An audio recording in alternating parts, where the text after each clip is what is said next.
Namaste and a very warm welcome to the Nationalist Madarasi. This is Intellectual Exchange with me, Sridhar. And today we have a very special guest. Usually he hosts people, and for me this is, I got an opportunity to host him actually. Thank you, Rahul Shivshankar. It's a pleasure hosting you. So we have learned many things from you on and off screen. So thank you for inspiring us all these years. Having me on your show. Absolutely. So Rahul Shivshankar ji has written a book called as Modi and India in 2024, The Battle for Bharat. So he and his co-author Siddhartha Talia has written his book. I must say it is a wonderful book, and you should all get and read this book, and you should get a knowledge about what is happening post 2014. Each and everything has been in detail in this book, and there has been various chapters. So we are going to discuss about this book with Rahul Shivshankar ji. Namaste Rahul ji. So thank you so much for agreeing for our podcast. Firstly, how do you got this idea of writing this book? Because there are many authors are there, so, and you are a very well-known anchor in India as well. So how do you got an idea of writing a book firstly, and that too based on Modi and India and the battle for 2024? Well, two or three things, Dharman, to be very honest. There's always a book in a journalist's mind. And the book came to me very quickly because I have been looking at a particular set of arguments. Got it. A large number of people have been saying, especially those on the left, they've been saying that, look, under Modi, over the last 9 years, we are inexorably moving towards an exclusivist idea of India. That we are going to be fast emerging as a Hindu Rashtra, as a Hindu Pakistan. And many people have been saying this. Now, I have been looking at this narrative and wondering what the genesis actually is intellectually. One can understand politically people say a lot of things to discredit Modi or discredit the BJP, etc. But there has to be an intellectual basis for any argument. And if it is to be a persuasive argument, then it must be based on some hard facts, right? So, being a skeptical journalist, being a journalist who likes to interrogate facts, I started analyzing where this was coming from, if this was true or not. And if you look at the back of our book, we have posed 4 questions. And what are these questions? The first is, will the 2024 election be as consequential for the BJP and India as the 2014 election was? Got it. Now, why am I using the word consequential? Because the 2014 election in itself was a watershed election for the Bharatiya Janata Party evolution. Okay. For the first time, it captured power with full majority. If you remember NDA 1, or what people call the NDA 1.0. came on a majority. Yeah. So NDA 1 as in Vajpayee's NDA. Yeah. That was a coalition government of some 20 plus other parties. So the BJP could not actually exercise its own discretion to push its own agenda. Now, when it came into power on its own, obviously it was part of the NDA coalition. But as you know, it had a majority of its own. It was free to implement some of its deep ideological stances on certain issues, which it did. Okay. Fair enough, it didn't do it in its first term. It started the second term when it came with even a greater majority. I think maybe even greater confidence that, okay, India is ready for some of its more ideological and political interventions. So you had Article 370, the abrogation, and 35A, of course. And then you had the CAA. And you have had, of course, not that the BJP was responsible for it, but you also had the judgment on Ayodhya. You also had other projects which were really policy directed, undertaken by the Modi government to redevelop, to rejuvenate, to resurrect our places of worship in several parts of the country. Most visibly, of course, in Kashi, as you know, where the corridor was set up. Now, many people looked at it and the Prime Minister's own participations in some of these functions, the consecration, for example, of the Ram Mandir after the verdict, and said, see, this is the reason why we are saying this gentleman and his cohorts in the BJP are turning India into a Hindu Rashtra, because slowly the discrimination which is deep-seated in the BJP against the minorities has come out. Okay. So I, naturally seeing a lot of this narrative, also wondered if this was true. And I began to look really at the questions that were being posed to the BJP, as I was telling you. Okay. And I was doing that on air. So I started examining some of the positions, calling some of those people, and then perhaps through my research, putting out counterfacts that helped blunt that charge, for a lack of a better word, or accusation. And one fine day, very fortuitously, Premanka Goswami of Penguin and Vikram Sampath both came to my office, and I think Vikram Sampath ji was at that time had just written a book of his own, and he wanted some more press for it, and we got talking about how to make it more accessible to the people. In the context of that conversation, Premanko said, look, I would like you to write a book about the upcoming elections. So I told him that, look, cephalogically, I'm not somebody who looks at numbers. I'm an ideas person. I'm also not the type of journalist who has gone around the country to take what is the equivalent of a quick mood assessment of what people are thinking. So maybe I'm not the best person for this, but I am wondering whether we could work on an election book that talked about the fundamental arguments that were being raised by the opposition. And at that time, no one knew, of course, that the India Alliance would be born.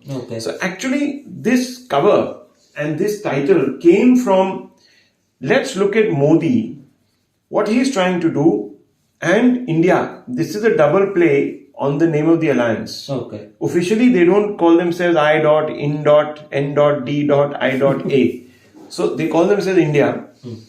And I said, okay, the book's title is then Modi and India. Premanko Goswami said that is how we should do it. 2024 in the battle for Bharat, because Bharat is what the Prime Minister is invested in taking us back to. So then flowed the second question, because a large number of people are saying this is the only opportunity we have to stop Modi. Because if you don't stop him now, then guess what will happen? A Hindu Rashtra will be born. We will become like a Hindu Pakistan. So the second question is the 2024 election about stopping Modi alleged distortion of the idea of India? They say that Nehru's idea of India was a secular India.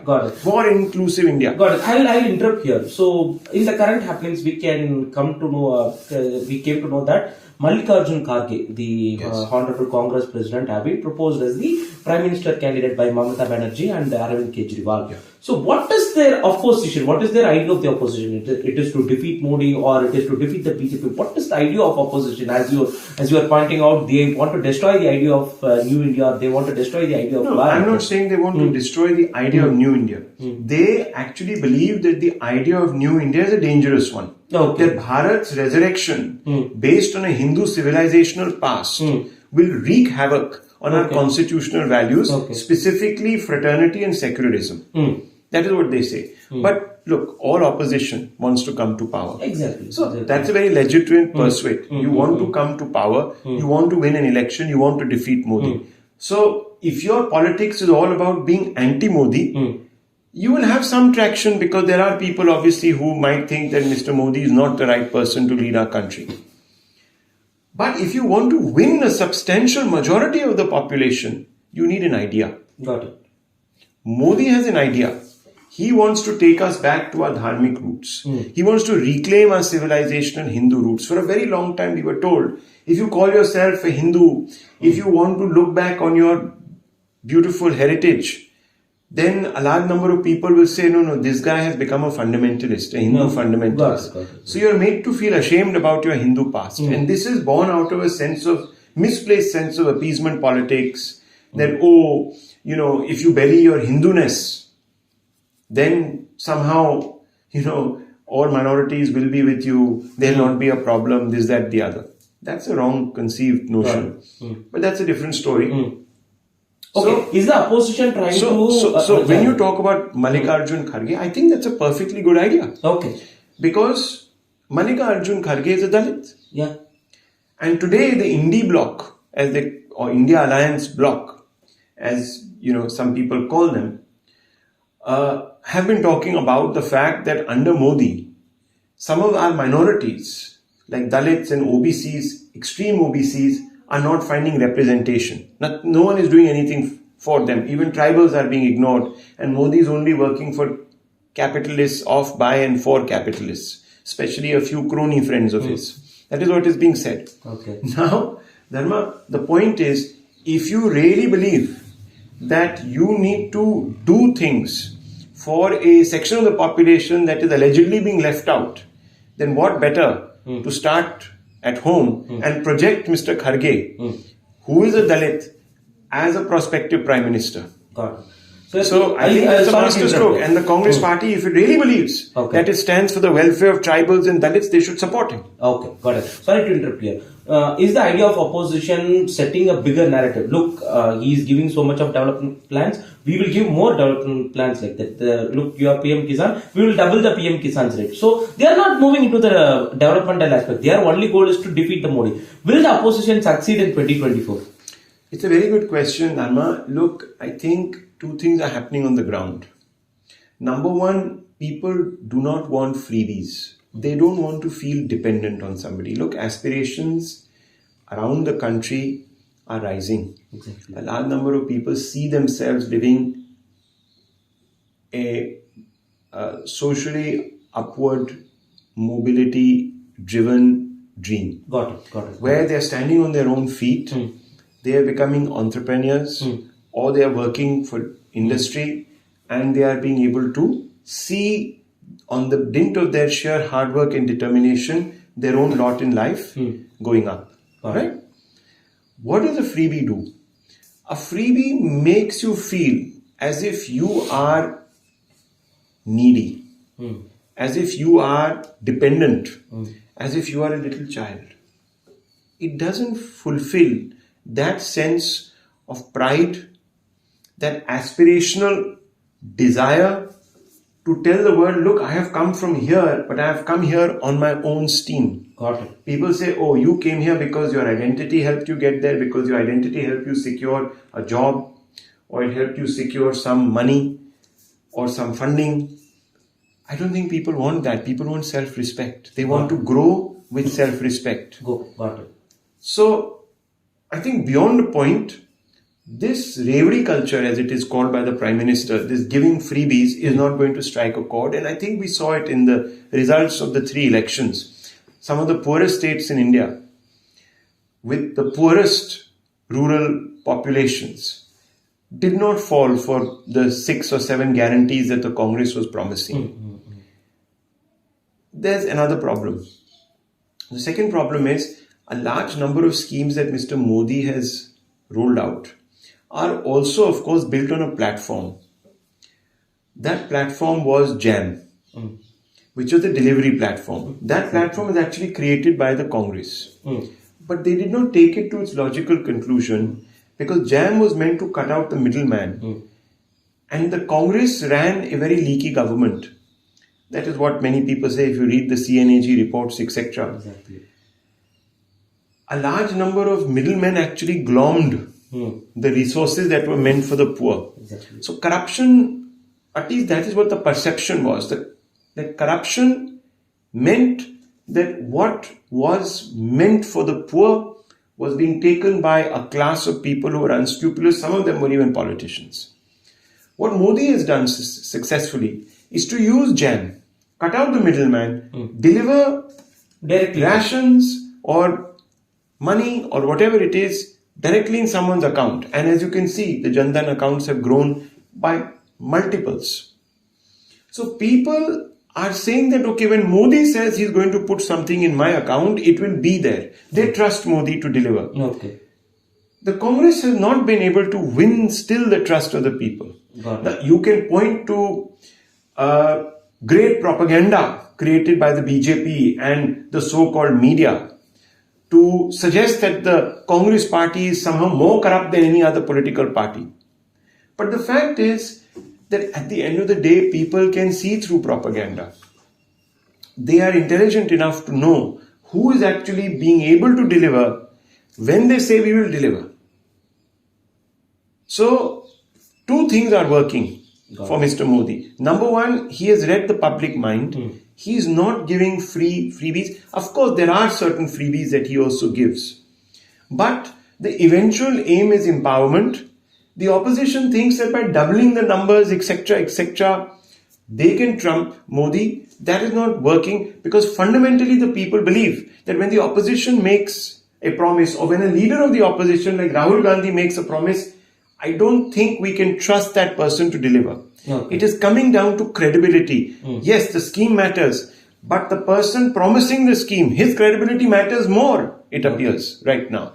That is something that the opposition has to be able to counter. Now, whether Mr. Kharge is the person they want to project, or Arvind Kejriwal or Mamata Banerjee, I can't say. But the fact is, they need somebody who is credible enough to say, if Modi says X, I can give X plus and I will deliver. Got it. Who is that person? Got it. Sir, you have written a chapter on secularism actually. So as far as my thought of, or my understanding of secularism is treating every religion equally. But when it comes to secularism in Indian context, from the Nehruvian era, you would be knowing more than me actually. So from the Nehruvian era, it is of the minority appeasement which has been done by the parties which have been there in power actually. So is that the understanding of the Indian secularism, and why the BJP has been accused on that kind of a secularism which they are not following and treating everyone equally? So I don't think they've been following a secularism. I have titled one section of the book and I've called it discriminatory secularism, and there is another little chapter which talks about minorityism. Okay. What is minorityism? Minorityism is basically privileging the minority to the extent that it basically feels to others that they are the chosen class or caste or creed. So you have a situation where the idea of the state being a completely neutral arbitrator between faiths has been clouded. And how was it clouded? Yes, there was a need to send out a message that minorities will be secure in this country. But the way that that message was delivered is where the problem is. You see, if the minority has to be secure, your state should be able to apply the rule of law to secure them. It doesn't mean that you have to start giving a disproportionate attention to minority welfarism by promising them a large number of resources disproportionately which are not being given to the majority at all. Or the state intervenes exclusively on the side of the majority to either personalize their, to codify their personal laws, or to somehow disadvantage them. For example, you had a minority affairs ministry in the UPA too that was created. Now, what does that mean? That in the public perception, you are creating a ministry just to cater on religious lines to needs. Would it not have been great had you created a welfare ministry looking after the economically backward classes, irrespective of what religion they were or what caste they were in? But no, you singled out people on the basis of identity. You also did this in a manner that made the majority feel that their religion had become a burden. So you brought in the 1991 Places of Worship Act. Now you said that, look, all places of worship after 1947 can't be converted or reclaimed in that sense. But we know that that act predominantly negated the claims of Hindus, because unfortunately, whether we like it or not, in this country for 1,000 years, we were the victims of a particular settler colonization, first Islamic and then British. So it was the Hindu temples, the Hindu cultural centers, etc., that were actually desecrated. Now you're seeing that play out. The Waqf Act, there are several discriminatory moves. For example, Hajj subsidies were being given. The similar subsidy was not being given to a Hindu. Maybe once or twice someone would give. Then you had this whole, legitimization of the halal certification, etc. There were many such interventions, and these were state interventions. Exactly. So why is the state using taxpayer money, resources, etc., to favor one particular community, religious community over the others? That is not secularism. You had control over Hindu temples. You come from Tamil Nadu. Tamil Nadu, you see, a large number, the TN-HRNC Act was passed. The British first used it. Then it became formalized in Free India, in independent India. It has been running its course. You don't have the equivalent for other minority places of worship. You suddenly have the state interfere to say in Sabrimala this must happen and that must happen. Exactly. Now, someone can argue, why can't they be then, if you talk about equality between gender, then why should there not be women priests in Christian churches? There you will not interfere. There we will not apply the right to equality, gender equality specifically. So you will keep interfering in one religion. Now, I'm not against progress, but I am against this discrimination, and it is being done specifically to play the appeasement card. Got it. So that is the problem with our secularism. What we need is a sort of hard secularism where the state takes up. Now, the one way of achieving that is to bring in the UCC. But the UCC is thought to be a Hindutva project. How can that be possible? I mean, in Britain, you say Britain is a Christian state, but it has the equivalent of a common law for everybody. So is that a Christian fundamentalist state? No, it's not. It's supposed to be one of the world's greatest secular democracies, even though it is a Christian state. Look at America. Do they have any specific laws, personal laws for different denominations? No, they don't. Yet it is supposed to be the oldest, democracy in the world, the fully, where democracy flourishes. We talk about America first. So this is all politics. Okay. So you have a chapter of Kashi, Mathura and other things as well. So what is the idea of Bharat which reclaims, is the idea of Bharat reclaiming all these Indic structures, or all this bringing back the Indic religions or the Indic structure which was flowing throughout India for a very long time? So what's the battle of Bharat in 2024 according to you, sir? Yes, I think that what Mr. Modi is doing is to basically de-link the overbearing influence of our colonial past, especially British colonial past, from the way the state has been imagined. Got it. So, let me give you a specific example.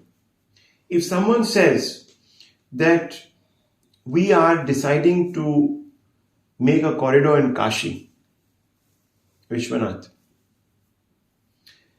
that if the state is investing its resources is a communal activity. Now, where is this coming from? Or, as I have quoted some authors in this book, if you were to go back and say that, look, some of our policies, even our foreign affairs, international relations, policies, etc., are shaped on the basis of received knowledge from our Vedas and our other texts, or even some of our economic planning, then you are becoming a Hindu Rashtra. The point is that we have a great intellectual tradition. That intellectual tradition goes back, by some accounts, 6,000 years, some accounts 2,000 years, but it is an ancient one. It goes back millennia. That intellectual tradition somehow was never allowed to shape the idea of India that we gave ourselves when we made our tryst with destiny in 1947. We took on a very Western idea of what progress should be. Right? So Mr. Modi wants to decolonize us. So for example, just very recently, there was a controversy over a logo of the Indian Medical Association, I think. Or was it Council? One of these two. And they said, oh, why are we worshipping a Hindu goddess there? A Hindu god there. Now, you look at the symbol as it exists today. It is a scepter around which a snake is coiled. Where does this come from? This comes from the influence of a Greco-Roman god. So you have no problems spotting on a very important medical panel a logo that derives its heritage from the Greco-Roman culture, religious culture, pagan culture. But if someone says, no, we must have our own god of Ayurveda, project it, it's a problem. What is this? Can't understand it. Why should we look for intellectual inspiration in shaping our democracy from the writings of, let's say, Rousseau? When our own Dharmashastras gave the kings, etc., a dharmic code to follow, which is very, very ethically evolved. In fact, I talk about a place in my book where the king is made to pledge that he will uphold dharma. The dharma here has been deliberately, Hindu dharma that is, has been, or Sanatan dharma has been confused with religion. Especially from Tamil Nadu. Exactly, from Tamil Nadu. So, we have seen. Now, the point is not so much that. The point is that we need to look, because our Dharma Shastras and actually champion republicanism much before even Plato wrote the Republic. Exactly. We in fact had societies ordered. I'm not saying they were perfect democracies. There is no perfect democracy even now in the world. But there were elected councils. There was already a sense of devolving power from monarch and absolutism to the public. Don't you think we would have been able to evolve our own democracy? Absolutely. Did we need the British to birth democracy, midwife it for us? No. We were already moving in that direction. The British or the Western Renaissance of the 1600s, we would have had our own Renaissance because we were already moving in that direction. We already had the intellectual wherewithal to recognize that societies need to be built around individual rights and not so much identity. You know what people say about caste, that it is a blight, etc., etc. It was a perversion. If you go back into the past, caste had a lot of mobility. There are papers that have been written. In fact, a friend of mine just sent me, he's a teacher, he's a professor in a college. He sent me an entire document talking about the social mobility, the inward mobility in our castes. So, Varna Ashram system did not have this hidebound, caste identity. Exactly. So, where did it come from? Yes, there was a perversion. Perversions have existed in other societies also. They overcame them. We would have also overcome them. We didn't have to think that we were primitive because we were following our own dharma. Our dharma is not second grade. Our dharma is the most evolved code of ethics. So, this is the problem. Now, this is what Modi is trying to do when he says, let's reclaim the idea of Bharat. Bharat, that is India. So it is not an imposition of some communalist on us. Exactly. Sir, one last question since we are running out of time. So you have watched our Prime Minister very closely, and so what is the best quality you like in him? So it is progress, or it is his thinking, or it is his development, or it is his idea for the new Bharat. So what is the quality which you like in him, sir? I think what the Modi years will be distinguished by is a certain idea of what India must evolve into. I think there is a very clear idea of where the Prime Minister wants to take this country. Now, you can have disagreements from time to time about this policy or that policy. But what he does have He has a very clear vision. Got it. Now he has the mandate. People are trusting him with that vision. So he has a great amount of responsibility and he has to exercise, power with a lot of caution because he has a majority. So fundamentally, he sees himself as an individual who is doing the best that he can within the limited period of time that he gets to be in office. He doesn't tend to waste that. And his commitment is to the subaltern in our society, which is what I like very much. He is not committed to privileging the elite classes. I won't even call them elite classes, but the entitled classes. A large number of other leaders have got caught up, unfortunately, in the notion because maybe they believe that if they win over the privilegencia in this country, they will have a narrative or they will have people who will keep championing them and keep them in the conversation and build them. Modi doesn't need them. Got it. He has reached out, he communicates directly with the subaltern, with, as he calls them, the most pichda hua people in this country. He stands actually for the person who's standing last. He believes that is his duty. And yes, it creates a bit of heartburn in neo-middle class or in the middle class because they feel that they are not being given enough. But I think if 60-50% of India rises in the next 5-7 years, India will be transformed. Okay. And we will all benefit. Okay. All those who are higher in the class pecking order, we will all benefit because all these people will become consumers, they will become creators of wealth, and the pyramid, as the base expands, the pyramid becomes taller. Got it. So I think that is what I really appreciate about the Prime Minister, and I hope that that quality is retained as we go forward. A lot of people will say, oh, he only works with certain business houses and all of that. But those people who are saying it turn a blind eye when those business houses do business with those state governments. I was just reading 2-3 days back that suddenly, one top businessman was deciding to increase his investments in a Congress-ruled state.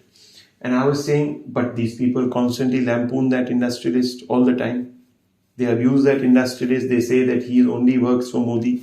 And I'm saying, then why are they doing business with him? So, of course, the problem is that there is also another issue which comes up. And one must comment on that. That, relationships between communities, especially religious communities, is deteriorating.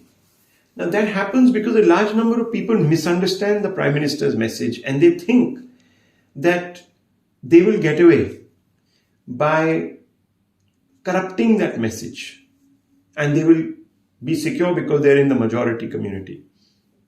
And the BJP does see itself as a champion of majority rights in some ways.